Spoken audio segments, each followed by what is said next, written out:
രാവിലെ എണീച്ചൊരു ഓട്ടാണ്. വേറെ എങ്ങോട്ടേക്കല്ല കേട്ടോ, കിച്ചണിലേക്ക് ഫുഡ് ഉണ്ടാക്കാനേ. ചിന്തിച്ചും അടുത്ത കാര്യമാണ് ഇന്നെന്തുണ്ടാക്കും എന്നുള്ളത്. ലോകത്തുള്ള എല്ലാ അമ്മമാരും ചിന്തിക്കണ്ടാവും ഇന്ന് രാവിലെ എന്തുണ്ടാക്കും. എന്നെ പറഞ്ഞിട്ട് കാര്യമില്ല. ആലോചിച്ച് തലക്ക് മടുത്ത് അവസാനം എന്തുണ്ടാക്കി, അതങ്ങ് ഉണ്ടാക്കാന്ന് വിചാരിച്ചു. എല്ലാവരുടെ വീട്ടിലും സാധാരണ ദോശയും സാമ്പാറും, പുട്ടും കടലയും, ഇടിയപ്പവും മുട്ടക്കറിയും, അല്ലെങ്കിൽ അപ്പം മുട്ടക്കറി, അങ്ങനെ എന്തെങ്കിലുമൊക്കെ ആയിരിക്കും.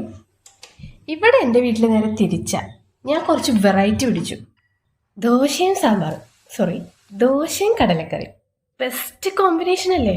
സത്യം പറഞ്ഞ ഈ കോമ്പിനേഷൻ എൻ്റെ വീട്ടിൽ നിന്നാണ് എനിക്ക് കിട്ടുന്നത്. അമ്മ അച്ഛൻ ഉണ്ടാക്കി കൊടുക്കണ കണ്ടിട്ട് വീട്ടിൽ വന്നിട്ട് ഞാൻ ട്രൈ ചെയ്ത് നോക്കിയത്. ബെസ്റ്റ് സാധന, ഒന്ന് ട്രൈ ചെയ്ത് നോക്കുന്നേ. എല്ലാവരുടെ ജീവിതത്തിലുണ്ടാവും അപ്പ് ആൻഡ് ഡൗൺസ്. അത് അക്സെപ്റ്റ് ചെയ്ത് ജീവിക്കാൻ ശ്രമിക്കുമ്പോഴാണ് കൂടുതൽ ഭംഗിയാകുന്നത്. ചിലപ്പോഴൊക്കെ എൻ്റെ ജീവിതത്തിലെ എല്ലാ സ്ട്രെസ്സുകളും മാറുന്നത് ഇതുപോലുള്ള വല്ല ജോലികളിൽ ഏർപ്പെടുമ്പോഴാണ് കേട്ടോ. ജീവിതത്തിലെ എല്ലാ ജോലികളും സന്തോഷത്തോടെ ചിരിച്ച മുഖത്തോടു കൂടി ഒന്ന് ചെയ്യാൻ ശ്രമിച്ചു നോക്കിയേ, സംഭവം അടിപൊളിയായിരിക്കുന്നേ.